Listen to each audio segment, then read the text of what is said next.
Está começando mais um Antenados na Geral para todo o Brasil na tela da Boas Novas. Bom ter sua companhia, sua audiência no programa de hoje, perguntas e respostas. Você tem alguma pergunta, alguma dúvida sobre a Bíblia, sobre a vida cristã? Quer tirar essa dúvida hoje? Manda pra gente. Pode falar de futebol, pode falar de televisão, de cinema, e hoje nós vamos debater um pouco sobre isso. Vamos falar sobre o filme Noé, vamos falar um pouco sobre cinema, vamos falar um monte...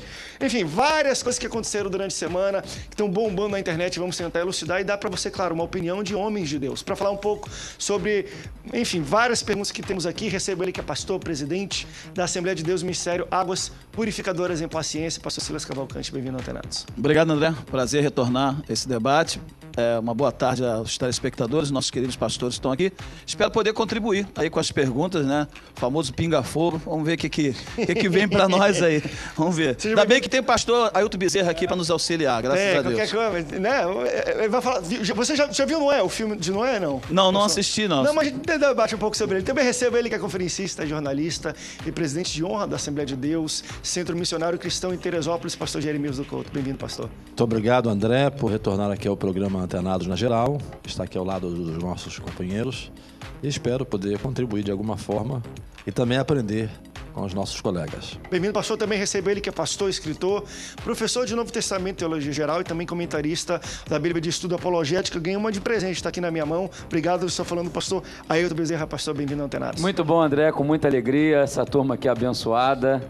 Rever os amigos e cada telespectador. Continue mandando os e-mails. André, eu recebo e-mail direto com várias perguntas. Uma vez ele me mandou: pastor, estou endividada. Paga a conta ou dou o dízimo? Então, manda aí, ó, pr.ailtonbezerra@gmail.com. Será um prazer continuar te respondendo. É forte, não. Tem uma pergunta aqui de dinossauro aqui, para você ver como o negócio de sexta-feira é duro. Também recebo ele que é fundador e coordenador do projeto Vida e Paz, também pastor da comunidade do Evangelho Pleno, aqui em Curicica, no Rio de Janeiro, pastor Beckson Costa. Amém, graças a paz aos irmãos, muito bom estar aqui, vamos, bola pra frente aí, vamos ver o que vai. Bem-vindo, pastor, deixa eu começar, e eu falo isso não em tom de denegrir, falar mal, mas eu achei interessante, muitas pessoas mandaram e-mails e contatos pra gente com um vídeo da estreia, um vídeo, pelo que eu vi na internet, é um vídeo introdutório às pessoas que vão participar de cultos no novo templo da Igreja Universal do Reino de Deus, o Templo de Salomão, um grande templo que está finalizando, acho que em junho, em São Paulo, vai estrear. Dentro desse vídeo, ele tem alguns pontos polêmicos, e eu vou colocar, não por ser a Igreja Universal ou o Templo de Salomão, porque eles, de alguma forma, no vídeo, colocam algumas regras e critérios para as pessoas que vão entrar. Por exemplo, deixa eu falar algumas. Vestimenta, não pode usar bermuda, não pode usar chinelo, não pode estar de boné, não pode estar de óculos escuro. Falaram que todas as pessoas que entrarem lá no templo serão revistadas, ou seja, não poderão entrar com nenhum tipo de aparelho que capte áudio ou voz, ou câmera ou de áudio não pode, celular não pode entrar nem desligado, vai ter um local, parece que você vai guardar os aparelhos, porque você não pode nem entrar num local com o aparelho desligado. E aí fala outras situações, 5 minutos antes de começar o culto vai ser fechada a porta, se você não chegar 5 minutos antes, não vai entrar, e segundo o vídeo fala, não existe exceção. Então chegue bem antes. Enfim, algumas questões que limitam, que até... eu não vou dizer que pregam contra, mas são um pouco diferentes do que a Igreja Universal representa nesse sentido. Por exemplo, eu lembro tempos que a própria Assembleia de Deus, eu sou novo, mas cresci nela, tinha um horário de culto, estava lá na frente da placa, horário de culto tal. Em outros horários, a igreja ficava fechada. Quando veio a Igreja Universal com a cultura de porta aberta de igreja sempre, eles, eu acho que foram um dos que mais introduziram isso, você chega 7 horas da manhã, quando abre, até meia-noite, mesmo não tendo culto, aberta a porta da igreja, sempre tem um pastor para lhe atender, para orar. Já o Templo de Salomão parece ser um pouco diferente. A minha questão é para vocês, o que vocês acham, às vezes, de algumas regras, que pode parecer estranho. Quando eu mostrei para o pastor Ailton isso, ele falou, poxa, pode a igreja fechar a porta e não deixar ninguém entrar durante o culto? Não, às vezes um ato público ou não, enfim. E outros critérios que foram colocados ali, como é que vocês enxergam isso? Enfim, sendo a primeira vez que vocês escutam, como é que vocês recebem esse tipo de notícia? André, eu vejo alguns pontos positivos na questão do respeito ao ambiente, da liturgia, porque hoje em dia os crentes estão perdendo muita reverência dentro do local do culto. Pessoas que conversam, pessoa que posta no Facebook, mexe no iPhone, no iPod, não sei mais, em outros aparelhos eletrônicos. Nesse ponto eu vejo positivo, mas eu estou vendo um pouquinho também de ocultismo, né? Parece maçonaria, pô. Maçonaria que é tudo escondido, é tudo, né? Não pode aparecer o que tem lá dentro, o que acontece, o que não acontece. Agora, o templo que eles construíram é muito bonito realmente, eu tenho acompanhado também na internet. Agora, a questão do culto em si, ser fechado, foge também, como você falou, a divulgação do evangelho. O evangelho tem que ser aberto. O evangelho é a pregação das boas novas, é divulgação. E não se fechar num ambiente que ninguém vai ter acesso, só aqueles que chegarem antes, e se chegar 5 minutos depois não pode entrar. Eu entendo que, sim, eu estou curioso. Talvez eu vou até marcar um dia para construir, para ir nesse tempo aí. Chegar 5 minutos antes. E não pode usar camisa de time de futebol. Eu estou curioso. Então, camisa do Flamengo não entra, não. Tá aí um ponto bom. Não, do Fluminense entra, eu acho. Não, o Fluminense também não. Eu não discuto a questão da normatização, por exemplo, em relação à participação nos cultos. Agora, eu tenho sérios problemas, e sempre tive, com essa questão de você construir catedrais e, por exemplo, construir um templo desse porte que é a réplica do Templo de Salomão. Porque, se você olhar para a história da igreja nos 3 primeiros séculos, ela não se reunia em templos. Ela se reunia em casas, de maneira informal. Os templos começaram a surgir na vida da igreja depois da constantinização da igreja. Inclusive, os templos pagãos passaram a ser usados pelo cristianismo. Então, o templo é uma coisa, digamos, que se introduziu no cristianismo 300 anos depois da existência da fé cristã. Por que eu tenho esse meu posicionamento? Porque, muitas vezes, esses lugares são sacralizados como se eles fossem mais importantes do que a prática da fé. E a prática da fé se faz em comunidade. Nós podemos fazer essa prática de fé numa comunidade de 3, 4, 5, 10, 20, 30 pessoas. E, no meu entendimento, um templo, não é, já que nós temos essa filosofia, não é, da mega igreja, que eu também pessoalmente, é minha posição pessoal, eu sou contra. Quanto maior a igreja, mais difícil é o pastoreio. O pastoreio ele fica muito mais fácil quando o grupo é menor, não é? O grupo grande dificulta o pastorado. Claro que na Assembleia de Deus nós temos o sistema de congregação e nós temos lá os subpastores, digamos assim, que representam o pastor-presidente nas congregações, mas grupos menores são mais fáceis de você pastorear. Então a minha dificuldade é com essa suntuosidade. Eu acho que os templos precisam ser funcionais, precisam ser simples, precisam ser, digamos assim, amigáveis no sentido de as pessoas se sentirem confortáveis, se sentirem bem no local. Receptivo, né? Receptivo. Deixa eu levantar um Então, a partir do questionamento. momento que você cria todas essas situações, como foram mencionadas aí, em que você não pode entrar nem com celular. E se na saída você não encontrar o celular onde você deixou guardado? Isso é complicado. Eu acho que tem que haver normas, claro. Eu acho que você ficar com o celular ligado é complicado. Tem que haver normas. Uma forma de você por exemplo, direcionar. Você chega e, segundo ele está falando, não pode... E eu não estou falando sobre essa igreja ou essa dominação. Sim, de modo sobre geral. qualquer outro André. que às vezes também tem. Por exemplo, não pode ir com uniforme de time ou de clube de André, futebol. deixa eu dar aqui uma palavra. Pensa o seguinte, olha só. Número 1, jogada de marketing. A proposta marqueteira, para curiosidade, já aguçou a curiosidade do Silas aqui, porque a proposta é essa, tá? De lotar aquilo lá. Então, é a proposta de marketing, tá? Para atrair o cliente. Já atraiu um aqui, vai lá ver. Estou aqui brincando, mas a verdade é que é um marketing mesmo. A proposta é marqueteira. Com relação às normas e tal, meu irmão, é uma entidade privada, vai quem quer. E quem vai obedece a norma ou não. Em discutir questão de igreja, aí vamos saber se é igreja ou não. Que eu não sei se é igreja. Porque a norma aí não está aparecendo de igreja. É uma sinagoga. Eu não sei o que é. E o debate não é esse, mas entendi. Agora tem uma outra coisa também, André. Uma outra coisa também. A minha preocupação, eu vou falar agora da teologia. Essa divinização de pedaço de terra ou de estrutura de pedra. Esse judaísmo dentro da igreja evangélica. Então aquilo ali para mim vai atrair judeus, vai atrair católicos, vai atrair espíritas e vai atrair também evangélicos. Vai ser um grande forno de atração de um grande paganismo politeísta, sei lá o que é. É um proselitismo. Inclusive o bispo Macedo deixou a barba crescer. Então, já tem uma proposta. E ninguém vai se assustar se chegar lá o cara tiver com uma túnica enorme e coisas dessa natureza. E digo mais, e se não for sacrificar cordeiro lá dentro? Eu já falei isso uma vez, se não for ter lá pegar uma ovelha e e matar lá e pegar o sangue e derramar, se isso não vier a acontecer. Então, porém, eu não tenho nada a ver com isso, é problema de cada um, vai lá quem quer, é uma instituição privada, eu não estou aqui agredindo a instituição. Agora, falando da igreja evangélica, esse judaísmo dentro da igreja, eu sou extremamente contra. Digo bem claro, número 1, o nosso Deus, ele não tem idioma, ele fala em todas as línguas, ele não fala em hebraico, senão eu falei que ele ia falar em sânscrito, já falei no debate aqui. 2, meu Deus não tem terra, ele é o dono de toda a terra. Israel, Palestina, é terra santa e Brasil do capeta? Não, toda a terra é do Senhor, isso é uma palhaçada. Então, e lá é a mesma coisa, vai divinizar o lugar, vai trair muito dinheiro. Porém, meu irmão, vai quem quer, o problema é de cada um. Eu estou aqui expondo a minha opinião como um brasileiro e um pastor evangélico. Cheio, viu? Já começamos bem aqui o debate. Deixa eu levantar uma outra questão. Eu acho que eu debati isso há semanas atrás, para entender a visão de vocês, que eu acho que também é interessante ver a opinião dos pastores que estão aqui. Nos Estados Unidos isso aconteceu e, enfim, eu acho até interessante se houvesse isso no Brasil. Uma igreja... ela entrou e comprou uma cota de patrocínio de um time de futebol profissional nos Estados Unidos, feminino, porque lá futebol feminino bomba e elas são as campeões mundiais, são as melhores. Então, assim como nós amamos futebol aqui, a mulherada dos Estados Unidos ama futebol feminino.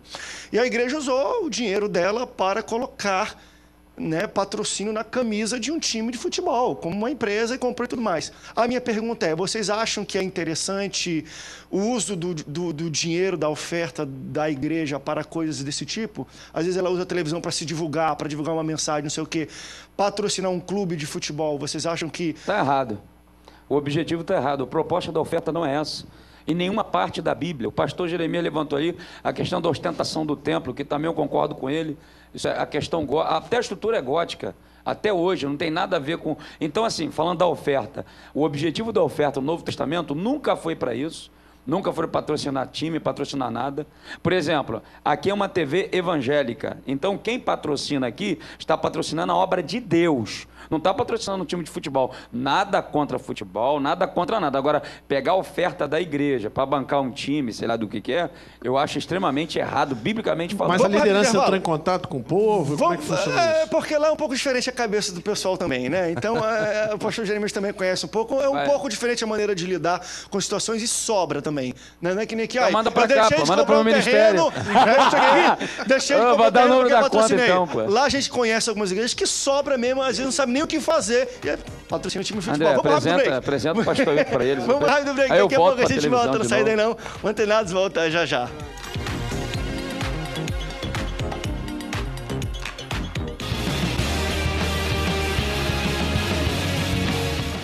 Estamos de volta, segundo bloco do Antenados na Geral, perguntas e respostas. A gente terminou o último bloco falando sobre como a igreja às vezes deve investir o dinheiro das suas ofertas. Ela quer investir em divulgação da igreja, dos cultos ou de um congresso. Ela pode comprar tempo numa TV, numa rádio, botar um outdoor. Mas foi levantado que uma igreja nos Estados Unidos pagou e tem uma cota de patrocínio e ela estampa o seu nome da igreja ou da logo que quiser numa camisa de um time de futebol. Pastor Bergson, o que você acha da igreja, a comunidade na camisa do Flamengo? Rapaz, como já foi bem dissecado aqui pelo irmão, o dinheiro da igreja, ele não tem esse propósito, não é essa a proposta, entende? Se fosse do Vasco, André... Mas... Aí eu prefiro do Botafogo. Eu apresentava os irmãos da igreja, né? Meu Deus. Não, mas é por aí, é por aí. A ideia do que o irmão já colocou ali, acho que já resume bem isso aí. O dinheiro da igreja não é para isso, é com outros propósitos, enfim, é por aí. Vocês acham que, por exemplo... Não, publicidade é outra coisa. Não, calma aí. Deixa eu voltar. Se o cara entra numa camisa de um Vasco do Flamengo, num coisa e bota o nome da igreja, vocês acham que mesmo ele pagando 100 mil ali, aquilo não vai dar um efeito 10 mil vezes maior do que ele botar 100 mil em outdoor numa cidade? Não, publicidade é diferente, André. Deixa-me... No caso, patrocinar um programa. Qual o objetivo? André, deixa-me ir para a Bíblia, para o apóstolo Paulo, quando ele diz que fiz-me de tudo para com todos, para ver se de alguma maneira consigo chegar a salvar alguns. Então, se o objetivo foi esse, beleza. Então, é óbvio que nós temos métodos. Todos nós temos métodos. Métodos são meios. Métodos são a maneira de você chegar a um objetivo, a um alvo. Agora, é claro que nós temos que ponderar se esses métodos são lícitos. Por exemplo, eu não vou, por uma propaganda, de uma casa de prostituição, correto? Mas eu me lembro, por exemplo, do Paul Yong-cho, que ele patrocinava um time de futebol da sua igreja, e era um time profissional, e esse time ele tinha uma finalidade, ele viajava para os países fechados, porque lá, nesses países, não se pode enviar missionários de maneira tradicional. Então, esse time era enviado para jogar. E, ao mesmo tempo em que iam participar de partidas oficiais, eles levavam Bíblias, Novos Testamentos e literatura, e fazia camufladamente, uma espécie de contrabando, entre aspas, de Deus, não é? Camufladamente, um trabalho de evangelismo nos países fechados, sobretudo nos países muçulmanos. Então, eu acho que nós temos que pensar em termos de objetivo. Já mudou a ótica. Já mudou a fundamentação. Propaganda. Deixa eu parar propaganda. Só concluindo. O que é propaganda? Se a gente Propaganda simples. falou aqui, Propaganda simples da igreja, não é? Eu já acho que é você evangelismo ou jogar dinheiro fora. fora. É você jogar dinheiro fora. Agora, você não pode, em cima disso também, esquecer que nós precisamos de encontrar caminhos. Não é para mudar a mensagem. Criar pontes que o senhor está falando? São as pontes, claro. Não é para mudar a mensagem. Nós tomamos água agora há pouco, e ainda tem um copo ali em cima, que é um copo descartável. Eu lamento que tenha sido num copo descartável, que deveria ser num copo de cristal, não é verdade? É brincadeira, André. Mas eu estou querendo provar com isso aí o seguinte: a água pode vir num copo descartável, ela pode vir num copo de cristal, ela pode vir num copo de vidro, pode vir num copo de porcelana, mas o que é que tem dentro dela? Água, conteúdo. Então é o conteúdo que determina o valor daquilo que estamos oferecendo. A finalidade, né? A finalidade da oferta. Paulo disse o seguinte, vou vou parafrasear Paulo também, ele disse assim, uns pregam Cristo por inveja, por porfia, mas o que importa? Que Cristo seja pregado. Claro que eu não estou fazendo aqui apologia a pregar Cristo de qualquer maneira. Mas se Cristo está sendo pregado, se o intuito ali é o Evangelho, por que não? Se é um veículo de comunicação, os jogadores, os jogadores atletas de Cristo, agora a FIFA proibiu qualquer manifestação religiosa dentro do campo. Eles tinham a camisa por baixo, eles tiravam a camisa da seleção e tinha várias frases em inglês, enaltecendo Cristo. Não, você se lembra lá no Japão, quando o Kaká retirou a camisa e por baixo ele tinha uma camiseta, estava I belong to Christ. Isso. Né? Eu pertenço a Cristo. Foi um testemunho para o mundo todo. Foi. Claro. Mas quanto a isso, hein, André, rapidinho. Ele usou uma oportunidade de poder divulgar Cristo por uma comunicação digamos, não ortodoxa. Não ortodoxa. Não, mas quanto a isso, acho que é importante. Se o objetivo, a imagem dele vamos lá, mesmo. se o objetivo é a pregação do Evangelho, é a salvação de pessoas, eu não vejo nenhum problema. Agora, a primeira pergunta era uma igreja nos Estados Unidos patrocinando, mas com qual objetivo? Agora a gente está falando de objetivos. Não, foi por isso que eu direcionei. Então, porque a gente entende agora os objetivos. Porque eu vou dar aqui um exemplo, André, rapidinho. Eu tinha um programa numa rádio aqui no Rio, só para dar um testemunho rápido, e era madrugada. E aí uma mulher que devia 7 milhões ligou para a rádio e falou comigo, ela ia se matar. Entendeu? Então ela não se matou porque a gente estava naquele momento ali e fomos instrumento de Deus. Agora, eu não tenho dinheiro para estar lá, não tenho dinheiro para... Enfim, então são coisas distintas. Então, se a gente tem condições e recursos... Eu acho que o recurso de Deus tem que ser bem empregado. Vou repetir, a gente está aqui na emissora, olha quanta gente sendo abençoada a partir de um programa desse e tantos outros, porque alguém está mantendo isso. A oferta está sendo bem direcionada. Agora, eu acho que possa ter igreja, como já foi citado aqui, que está pegando a oferta com que objetivo? Só para ostentar um grande templo? Né? Nada contra fazer obra, acho que tem que fazer mesmo e fazer coisas boas para Deus. Eu também não gosto da pregação da pobreza ou de outra coisa, mas também um equilíbrio. Agora, eu penso assim, qual o objetivo da oferta? Eu vou citar aqui um texto e eu paro de falar. Romanos capítulo 10, verso 13, Paulo fala assim, todo aquele que invocar o nome do Senhor será salvo. Como invocarão daquele de quem não ouviram? Como ouvirão se não há quem pregue? Como pregarão se não forem enviados? Então tem que ter alguém por trás, alguém tem que enviar. E envia como? Só orando? Não, também tem que ter grana, tem que ter recurso. Então pensa, André, que se o povo... E tem gente que tem grana e não sabe investir.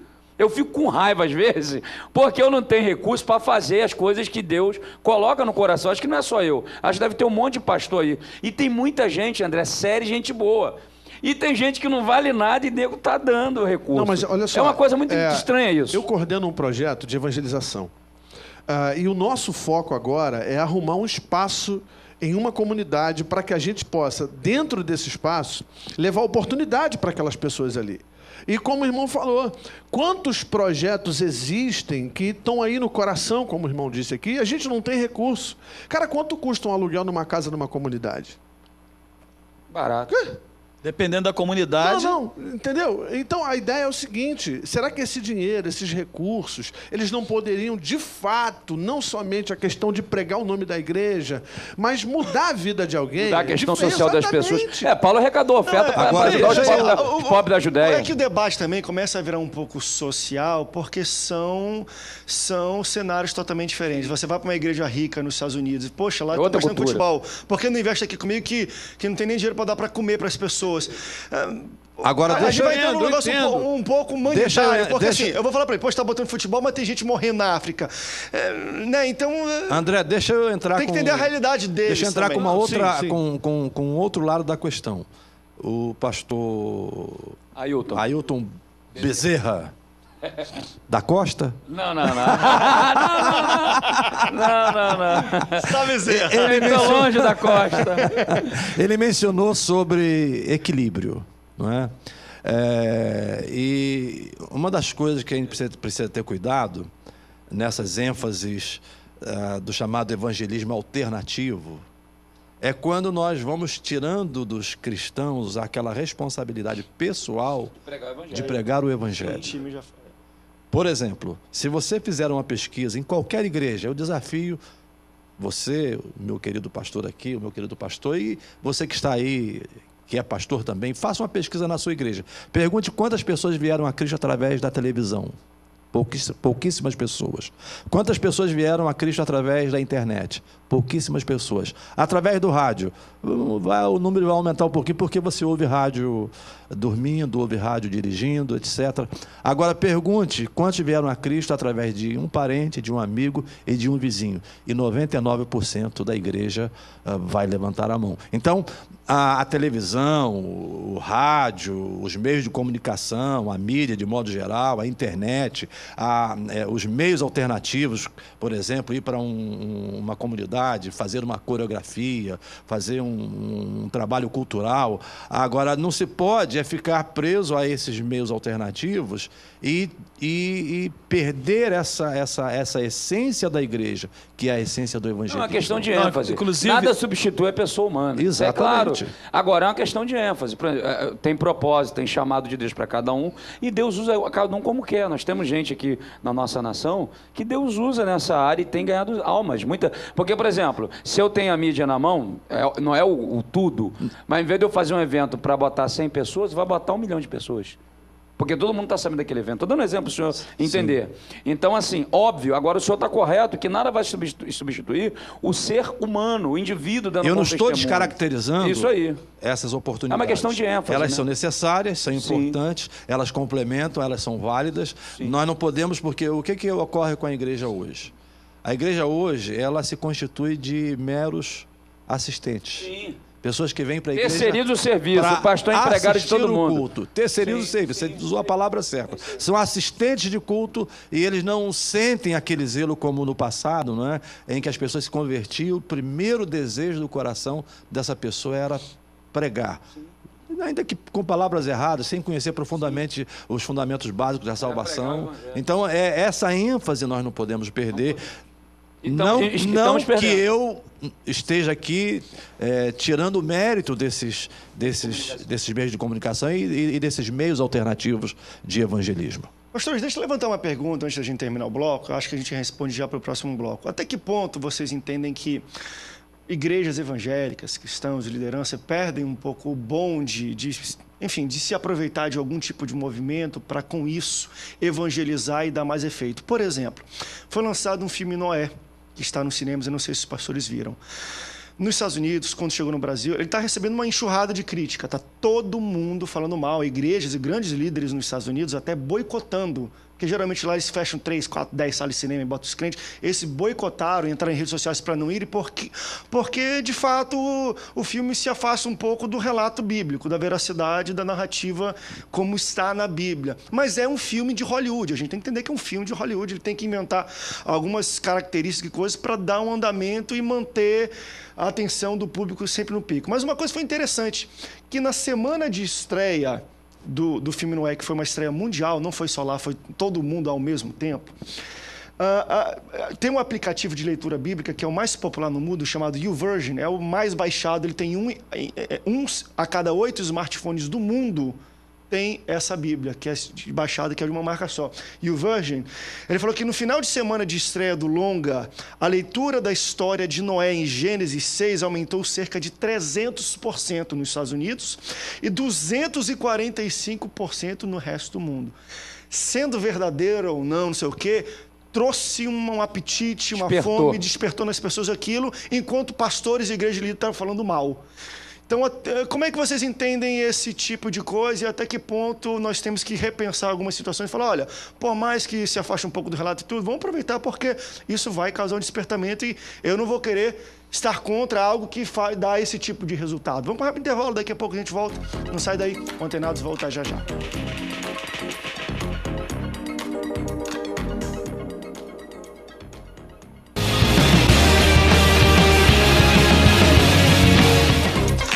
Estamos de volta no Antenados na Geral, perguntas e respostas. No último bloco a gente levantou um pouco questionamento sobre o filme Noé. Muitas lideranças, muitas pessoas foram contra, nos Estados Unidos até boicotaram, mas o resultado foi fenomenal, pelo menos, né? E uma das maneiras de a gente poder medir esse resultado foi um aplicativo de smartphone que teve mais de 300% a mais de pessoas lendo aquela história bíblica nos seus celulares.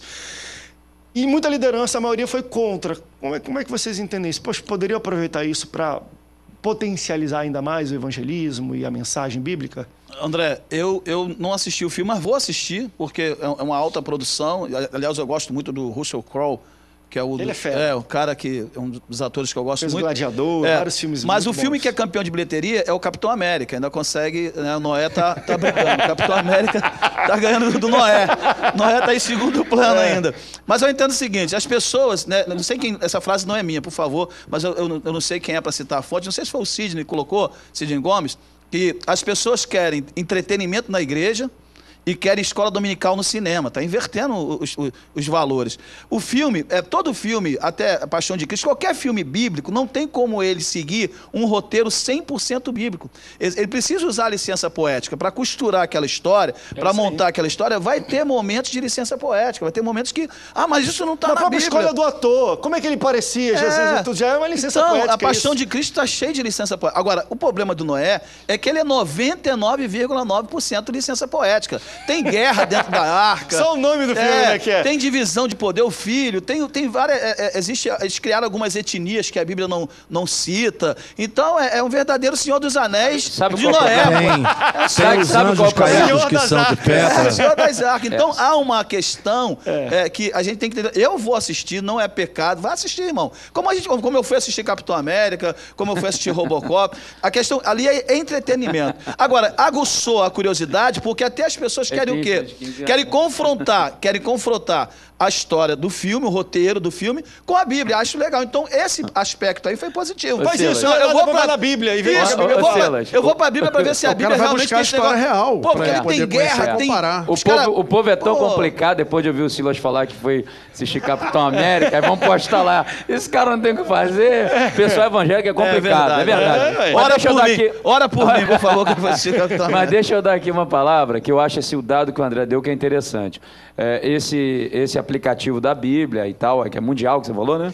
Pelo menos o iOS, 1 em cada 8 iPhones tem esse aplicativo da Bíblia. Qual foi a estatística? Eu tenho no meu. Eu tenho. 300% no fim de semana que foi lançado, 300% a mais de busca para a passagem bíblica que fala sobre Eu penso que isso aqui agora só solidifica o que a gente estava falando.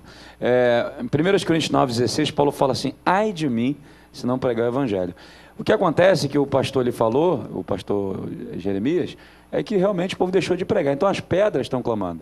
Então pega-se um filme, ainda que o conteúdo dele, como você já foi, eu não assisti, mas Mas o filme é bom. Você está igual o Silvio Santos. então. O filme, eu não assisti, mas o filme é bom. Não vou falar que é bom, não. Eu não estou dizendo que é bom. Eu estou dizendo que é o seguinte, o conteúdo do filme, já, pela sinopse que você falou, está totalmente fora do contexto bíblico. Só que Deus, ele usa o que ele quer. E está usando para despertar as pessoas a lerem a história verdadeira. Então a questão que a gente tem que ler por trás disso é a questão do mover do Senhor, porque ele age em todas as coisas. Então o povo está deixando de pregar, porque assim, André, vamos entender uma coisa. Estatisticamente, os evangélicos no Brasil cresceram bastante. Mas e as demandas sociais que não mudam? E as questões que a gente, cada dia, a coisa tem que mudar. Então Deus, ele está usando de todas as maneiras.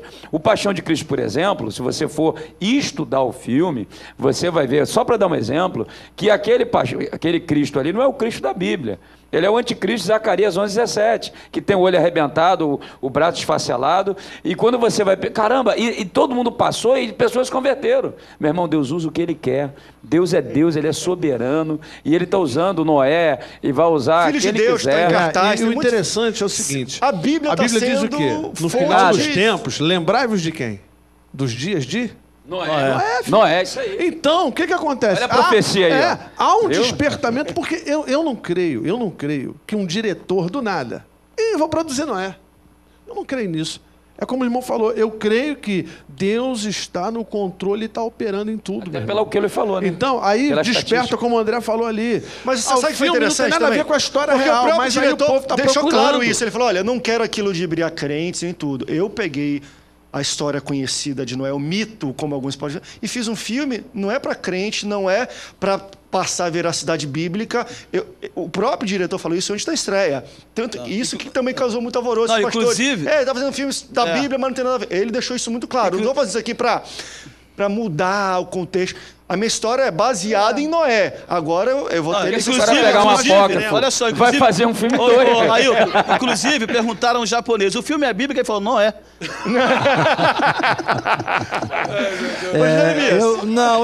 Eu vejo aí muitas variáveis, não é? Algumas delas já foram aqui mencionadas, essas variáveis. Eu entendo que Deus é soberano. Eu me lembro daquela frase de Abraham Kuyper, quando ele diz que todo espaço neste universo, não há espaço que o Senhor não possa dizer que não é meu, que não me pertença. Então, eu não discuto. Deus pode usar as coisas mais O Senhor é Senhor até no inferno. Né? extraordinárias, Até no inferno as ele é coisas Senhor. mais estranhas, como quando houve necessidade, ele usou uma mula. Quando houve necessidade, ele usou os corvos para alimentar Elias. Eu só não penso que Deus produza sensacionalismo, ou seja, espetáculo, simplesmente para atrair os homens em função do espetáculo, mas com finalidades, e o filme pode ter essa finalidade. No entanto, Porém, eu ainda não assisti, mas li a sinopse, eu li os comentários do Rick Warren, li os comentários do diretor do filme, e quem vai ao cinema pensando tratar-se de um filme bíblico, com toda a licença poética, ele não é. Ele é um filme baseado, por exemplo, na história de Noé, nas narrativas mesopotâmicas sobre dilúvios, porque não é só a Bíblia que fala sobre dilúvio. Não é? Se você ler a literatura... relata sobre como as pessoas viviam na época? Se você ler a literatura mesopotâmica, tem lá vários relatos. Sim. Então, é uma ficção. O filme é uma ficção. Agora é possível, pastor Jeremias, alguém sair do cinema e falar assim, mas será que está na Bíblia mesmo? É esse ponto que eu quero chegar. Eu acredito que hoje essa questão do cinema é uma questão vencida. Não se discute mais se vai ao cinema, se não vai ao cinema. E aí entra o ensino outra vez. É a formação. Não é? Que tipo de filme eu devo assistir? Capitão América. Capitão América? Não é? E aproveitar, por exemplo, o filme, não é? Porque esse pessoal, eu disse aqui num dos programas passados, ele se lembra, que é uma pesquisa, se não me foge a memória, feita pelo Barna, não é? Que 65% dos pastores não leram a Bíblia sequer uma vez. a Bíblia toda. Se os pastores não leram a Bíblia toda uma vez, 65%, imagine os crentes. Então, há muitos crentes que não conhecem a história bíblica. Então, seria um grande momento para o pastor pegar o gancho, não é? Pegar esse ponto de contato, pegar essa ponte, não é? E fazer uma série sobre Noé na igreja. Não é? Inclusive aplicando aos dias de hoje, porque como Jesus disse, como foi nos dias de Noé, comiam, bebiam, casavam-se, davam-se em casamento. Assim será também na época da volta do Filho do Homem. Usar também a questão do entretenimento, fazer uma peça teatral na igreja contando a verdadeira história de Noé. História de Noé. Ó, vem assistir a verdadeira história de Noé. Então, esse mecanismo também dentro da igreja. O filme dá esse elemento. E quando eu vejo essa pesquisa aí, interessante a pesquisa, em que as pessoas foram para a Bíblia para ler a história de Noé, eu vejo um outro lado da coisa. É que o pessoal não sabe qual é a história de Noé na Bíblia. E elas foram para a Bíblia para ver. Minha filha aceitou Jesus com a história de Noé. É a história do filme. É bom, eu acho que é bom. É bom, mas mostra uma realidade. Mas mostra uma realidade negativa. E é esse ponto que eu quero chamar a atenção.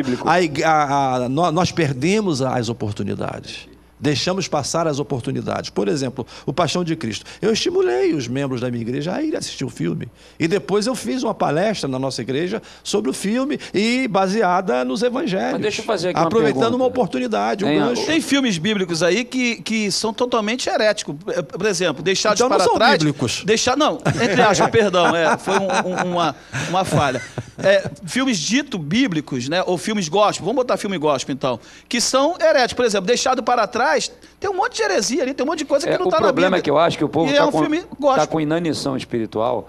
Por exemplo, se você fizer um culto e esse culto tiver alguma coisa do animismo, alguma coisa em que material que você vai dar poder, esse culto vai lotar. Isso aí funciona. Agora, eu não sei como é que é na igreja dos irmãos, mas faz o culto da palavra. Não estou falando do dogma, não estou falando de religiosidade, estou falando de palavra, Bíblia pura. Como é que é, meus amados? Aquele culto realmente lota? É o culto da palavra? Qual o culto que mais enche no Brasil? Também passa por aí a discussão. Porque qual o culto que mais enche, André? Será que é o culto da palavra? Hoje é a palavra, é o culto da palavra. Qual é o culto? É Fala que vai botar o filme Noé na igreja que vai bombar, vai botar lá. Isso que eu não estou falando a verdade. Lá nós temos estudo toda terça-feira. É um culto. Abre com louvor, enfim.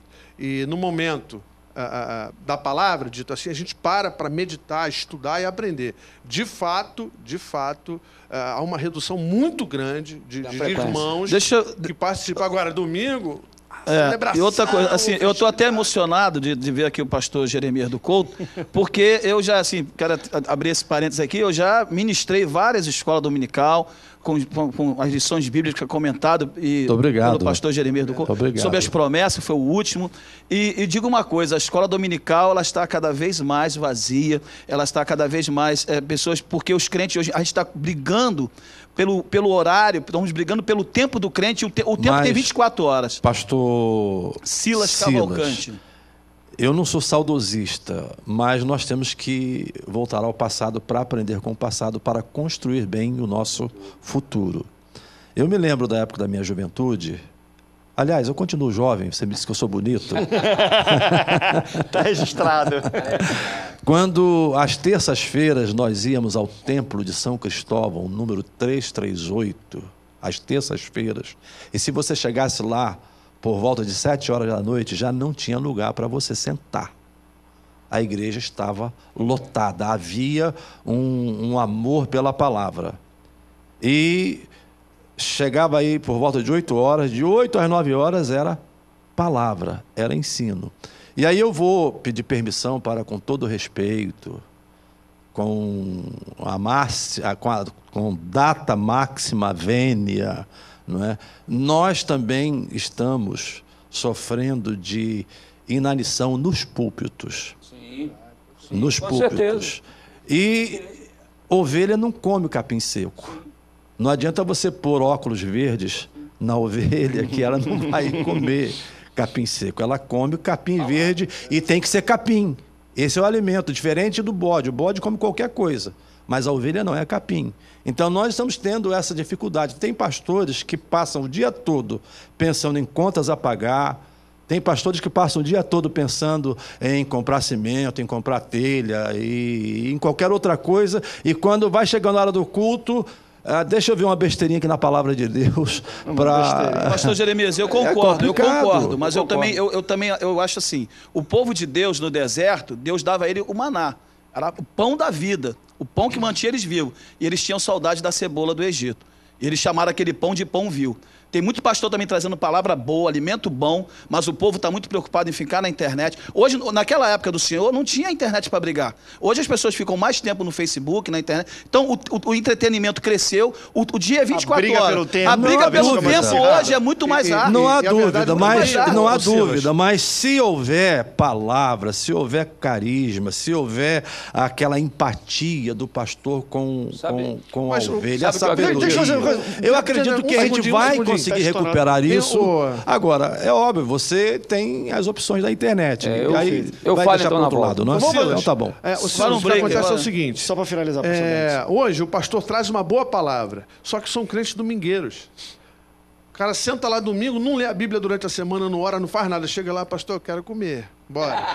Meu irmão, a verdade é essa. Então aproveite o domingo para ensinar. Não, sim, a gente ensina. Não, tem que dar doutrina. A questão é que ele tem que manter aquilo Aproveite o domingo para ensinar. De onde vem a provocação dele continuar vindo nos outros dias? Vem do púlpito, a culpa é dele, a culpa é do púlpito, de como é trabalhado. É uma somatória de coisas. Essa é uma bola de neve, a gente vai chegar lá. Mas tem uma coisa que a gente pode debater no próximo, que é a questão de, poxa, o que faz as pessoas não chegarem à igreja? Eu sei que é bobo meter esse tipo de colocação aqui agora, mas eu achei muito bonito. Isso aqui é a Ana Mesquita, a filha dela é cadeirante. Ela fala que nenhuma igreja da denominação dela tem rampa para subir, que ela já está mudando porque ela já pediu para o pastor, ela oferece dízimo, não tem uma rampa para um cadeirante chegar. Olha que coisa, parece ser bobo, mas eu vou falar, igrejas que estão preparadas para isso recebem muitas pessoas abençoadas e são pessoas que estão doidas para trabalhar, para ajudar na obra de Deus. Vamos falar um pouco também sobre a acessibilidade à igreja, se é disso que a gente está falando um pouco.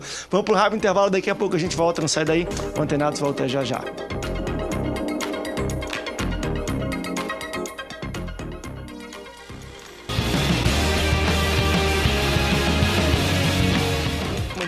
Estamos de volta no Antenados na Geral, para todo o Brasil, ao vivo, tema livre, perguntas e respostas. Deixa eu só terminar, a gente amarrar o último tema que a gente estava debatendo no bloco, que era a questão por que hoje, não sei, tem uma disputa muito grande pelo tempo do crente, mas por que as pessoas não vão muito para cultos de ensino ou de palavra, gostam mais do culto de celebração de domingo à noite? Então, antes de falar da acessibilidade, né? O que acontece é o seguinte, André. Hernán Dias Lopes, um dos seus livros, ele fala o seguinte: pregadores rasos e secos pregam sermões sem poder para um auditório sonolento. De fato, pastor Jeremias tem razão e pastor Silas também. Na verdade, tem os dois lados da moeda. Pensa o seguinte: eu acredito nisso. Se pregar a palavra, não tem como dar errado. Isso aí é fato. A palavra é a palavra. Isso aí é indiscutível em qualquer lugar do planeta. Agora, que de fato existe também uma inanição espiritual para querer aprender da palavra, existe. A ponto de você ver o lado negativo do que já tratamos. Levantamos a questão positiva do povo procurar querer conhecer a história de Noé e levantamos a questão negativa de saber que o povo não sabe a história de Noé. Então, André, acredito sim que falta também pregação bíblica, acredito. Eu mesmo não tenho paciência de ouvir besteira em púlpito, eu particularmente, não dá.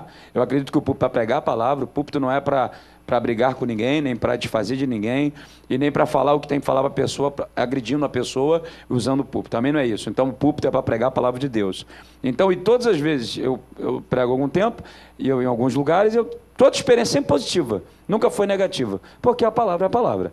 Agora, que existe o povo que não está, que não há hoje esse coisa em querer aprender a palavra de Deus, eu acho que isso é quase que geral. Não tenho certeza. Não posso falar estatisticamente. Agora, a Bíblia fala em Atos 6,7, e crescia a palavra de Deus, e o número dos discípulos multiplicavam. Então está faltando também discipulado, e a palavra de Deus tem que crescer. O que é a palavra de Deus crescendo? É o maior número de pessoas vindo ouvir a palavra. E os sacerdotes obedeciam à fé. Então está faltando obediência, talvez por parte dos sacerdotes, vamos colocar assim entre aspas, o discipulado, e aí então a palavra vai crescendo. O primeiro estágio é o crescimento da palavra. Então, André, vencido isso, tendo alimento no púlpito, né? Como diz lá o Tozer, né? Que unção no púlpito, ação nos bancos, oração nos bancos, unção no púlpito, é uma troca que deve acontecer. Então, acho que o pregador, eu concordo com o pastor, ele vai gastar um tempinho e quer, é o que ele fala lá no livro dele, lá, o Hernandes, ele toma um leitinho magro e quer apresentar um bom café, um bom almoço. Não tem como, a ovelha não é boba. Eu também tenho esse lado, mas também tem um lado da gente ver que não há assim aquele interesse tão grande para essa questão de aprender. Não há um compromisso. Entendeu? Isso aí. Na verdade, não na verdade, os crentes de hoje, é o equilíbrio do negócio. Eles são muito mais atraídos por mensagens triunfalistas, Sim. mensagem que vai mexer com o emocional dele, que lá dentro da igreja ele vai se achar o super-homem, que todos os problemas dele vão ser resolvidos, né? Através daquela mensagem. Isso, mas quando ele botar o pé lá do lado de fora, ele vai ver que a realidade é outra. Quando a palavra que transforma é a palavra sistemática, é o estudo sistemático, João 8,32, conhecereis a verdade, ela vos libertará, é a sistematização da palavra na vida do crente. Mas esse tipo de palavra, esse tipo de ensinamento, como eu busco trazer às quarta-feiras, eles não querem, eles querem mensagem triunfalista, eles querem mensagem que mexa com... Recebe isso, recebe aquilo. Esse que é o problema também. Eu diria, pastor Silas, que nós estamos passando por um processo de transição, de um retorno a esse é um avivamento, na verdade, né? Momento de valorizar a palavra. Porque precisamos, né? O que acontece? Você mencionou a questão das mensagens triunfalistas. Não é? As pessoas já estão percebendo que elas não funcionam. É isso aí. Não é? Tem muitas pessoas frustradas, tem muitas pessoas entristecidas porque elas usaram essas mensagens para fazer barganha com Deus, não é? Esperando que as coisas acontecessem, e as coisas não funcionaram segundo a expectativa que foi criada. Então, há uma mudança de foco muito lenta, muito paulatina, mas há uma valorização. Agora, existem outras coisas que competem. Por exemplo, citamos aqui as redes sociais. O André, no intervalo, falou sobre você ir lá para o YouTube e ouvir o pregador fulano de tal, de não sei onde. E, eventualmente, a mensagem desse pregador ela é mais substanciosa, eventualmente.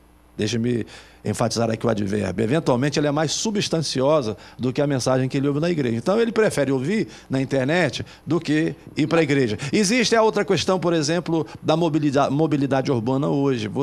O custo de transporte para você ir à igreja 3, 4 vezes na semana, às vezes, pesa no bolso quando é uma família de 3, 4 pessoas. Nos grandes centros urbanos tem a questão da violência. Tudo isso aí a gente tem que pensar. Mas...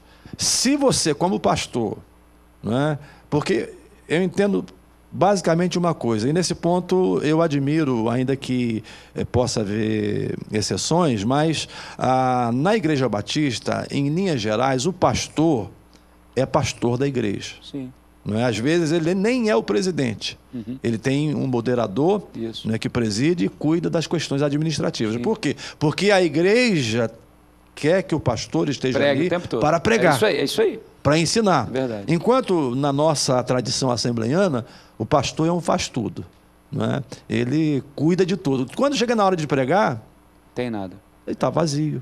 Mas deixa eu dar aqui uma palavra, pastor. E aí vem com o triunfalismo, com esse... Só para e também para agregar o que o senhor está falando, às vezes nós somos também tentados a mudar a nossa mensagem, porque o que nós queremos é atrair também. E você acaba, às vezes, se corrompendo, entre aspas, não, então a igreja do cara lá tá cheia, porque ele traz mensagem triunfalista, eu estou aqui trazendo estudo sistemático, estou trazendo aqui uma palavra, não, mas agora, eu quero triunfalismo. Pastor Silas, quando a gente fala em exposição da palavra, não quer dizer que essa mensagem tem de ser monótona. Não, claro que não. Que ela seja aquela mensagem monocórdica que você vai falando num tom som e você não muda a tonalidade. Duas coisas interessantes. E dali a pouco as pessoas estão dormindo. Uma coisa interessante, eu cheguei na faculdade Batista... Batista... ênfase também na forma de pregar. Algum tempo atrás cheguei na faculdade Batista para dar aula aí. Tinha um grupo de seminaristas reunidos e aí eles estavam discutindo sobre pregador. Pô, o pregador, o cara prega muito, outro prega muito e prega muito. Todo mundo falando de um pregador, outro falava do outro. E cada um falava de um pregador que achava que pregava muito. E aí um seminarista falou, eu tenho o maior pregador. Quem é o maior pregador para você? O maior pregador, ele falou, é meu pastor. E aí o pessoal, mas por quê? Teu pastor? Nunca vi ele pregar? Meu pastor, ele prega todo dia, há mais de 20 anos, sou ovelha dele. Eu conheço ele, ele prega aqui. Esse cara eu nunca nem vi, não sei nem quem é. Meu pastor tem vida. Meu pastor é o verdadeiro pregador. Ele é o maior pregador do mundo para mim. Então eu falei, rapaz, esse cara tem uma palavra interessante. Também tem isso. né? Você é o maior pregador da sua igreja. E aí cabe a ovelha reconhecer que você é, porque também tem a questão cultural, a questão geográfica. Essa igreja é uma igreja de comunidade, é uma igreja de um bairro, é uma igreja self-service, vai passar ali um monte de gente. Ou a igreja só vai aquele grupo, que vai, é aquele grupo dia da chuva, é o grupo do sol, é o grupo do dinheiro, é o grupo sem dinheiro, é o grupo que contribui. Tem vários fatores, né? Então isso é muito importante. A fala daquele seminarista marcou para mim, porque ele falou, o maior pregador é o meu pastor. Eu gostei muito daquilo. Então, acho também, pastor Jeremias, que o povo também deve honrar o seu pastor. O senhor falou uma verdade. Na Igreja Batista, realmente, o povo só quer que a gente pregue o tempo todo. A verdade é essa. Eu tenho até dificuldade de sair para atender convite, e saio uma vez no mês, de noite, no domingo, porque não dá, porque o povo realmente quer que a gente pregue o tempo todo. É verdade isso mesmo. Agora, acessibilidade, que você colocou, é uma questão, André, que não é nem contemporânea, ela é muito antiga e tem que ser vista, né? Nem a maioria das igrejas, eu não posso dizer, eu acho que hoje já há uma mudança nisso. Eu penso que já está se fazendo... É mais uma questão de arquitetura, mais de engenharia, mais de pensar, né? Por exemplo, banheiro adaptado. É um alerta para os pastores que nos assistem, a maioria são pastores que assistem Antenados. Pastores, mesmo... Porque é muito assim, poxa, não tem ninguém aqui na minha igreja que tem cadeira de roda, para que eu vou fazer rampa? Justamente porque não tem ninguém na sua igreja que o senhor tem que fazer rampa. André, não tem rampa que ninguém chega lá. Deixa eu fazer não tem espaço. Deixa eu fazer um meia-culpa aqui. Deixa eu fazer. Tem que se preparar primeiro para não tem ninguém porque não tem rampa. Deixa eu dar a mão palmatória. O banheiro da igreja, nós construímos uma igreja tem 5 anos, a matriz, e os banheiros botaram porta de 60 centímetros. A cadeira de roda não entra. E aí, o pessoal, pastor, como é que vai chegar um cadeirante? Como é que ele vai ficar? Não tem como. Aí nós temos um anexo, e aí naquele anexo, aí, a questão do planejamento, falou, bota uma porta de 1 metro. Botou uma porta de 1 metro. Então, aquele banheiro lá ficou o banheiro dos cadeirantes, pessoas que necessitam. Esse não é o seu caso, mas alguns pastores reclamam e dizem, é o diabo quando vem a fiscalização e cobra, né? E exige. É o diabo. Não é o diabo. Não é diabo, não. Então, você tem que cumprir as normas. Foi o mau planejamento, depois teve que ter uma ação corretiva, e aí sim, no outro anexo eu criei lá um banheiro maior, que aí o cadeirante pode ter acesso lá, e o espaço... Porque a cadeira de rodas, acho que ela tem 70 centímetros, e uma porta de 60 centímetros, não entra, não passa uma cadeira de roda. E são abençoados e doidos para trabalhar na obra. E nesse caso aí também, André, não é só essa questão do cadeirante, não, cara. Você tem o ministério de mudo, surdo. Prepara aí, tem negócio de piso no chão para andar, para subir escala. Tem várias coisas que eu acho que as igrejas... Tem que se pensar em muita coisa. E a acessibilidade para poder alcançar melhor todas as pessoas. Pastores, obrigado. Já está acabando. Eu não sabia, já era o último bloco. Eu levei um susto, está subindo aí as letrinhas. A gente... Acabou mesmo? É isso mesmo, o crédito está subindo. Pastores, obrigado pela presença de vocês aqui no Antenados na Geral. Tinha muita coisa para a gente debater. Eu deixo para a semana que vem. Obrigado pela sua audiência, Deus te abençoe. Até o próximo. Tchau, tchau.